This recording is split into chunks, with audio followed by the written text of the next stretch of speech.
Welcome to Brain Vision.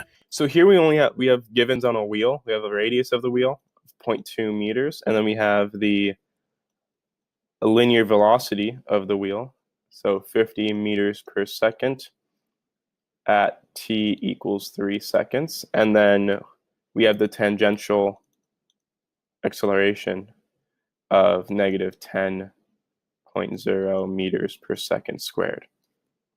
At this point, we can find our angular acceleration for A. This is going to be equal to A tan over r, or negative 10.0 over 0.2, and this is going to be negative 50 radians per second squared. At this point, we can also find the angular velocity at t equals 3 seconds. So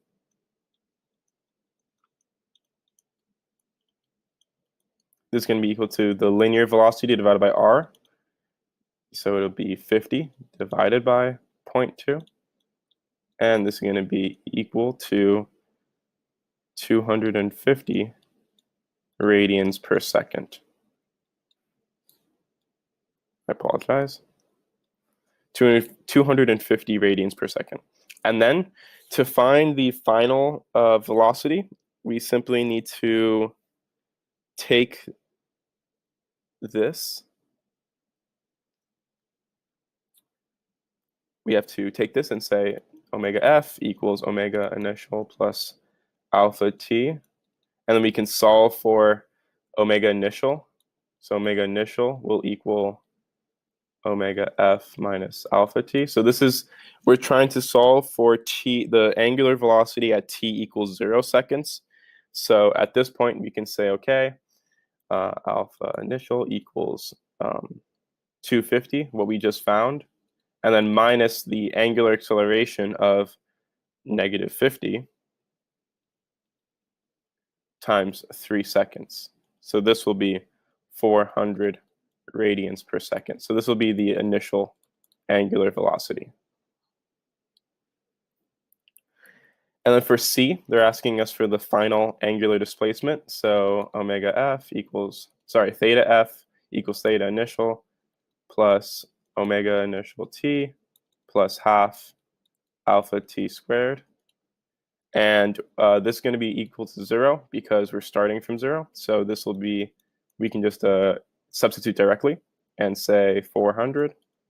And we're doing the full 2 seconds. Sorry, the full 3 seconds, my apologies. And plus half of negative 50, 3 squared. Again, 3, my apologies.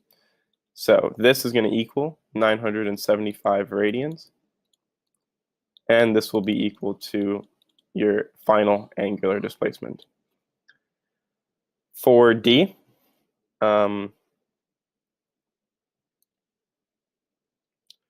they're asking us for the final angular, the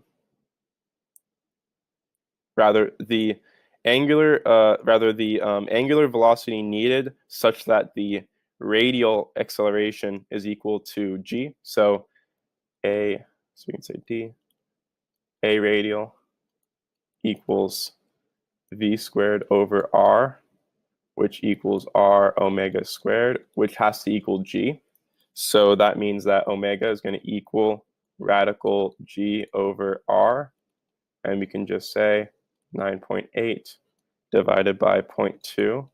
This is going to equal 7.0 radians per second. So this is the omega needed such that a radian equals g.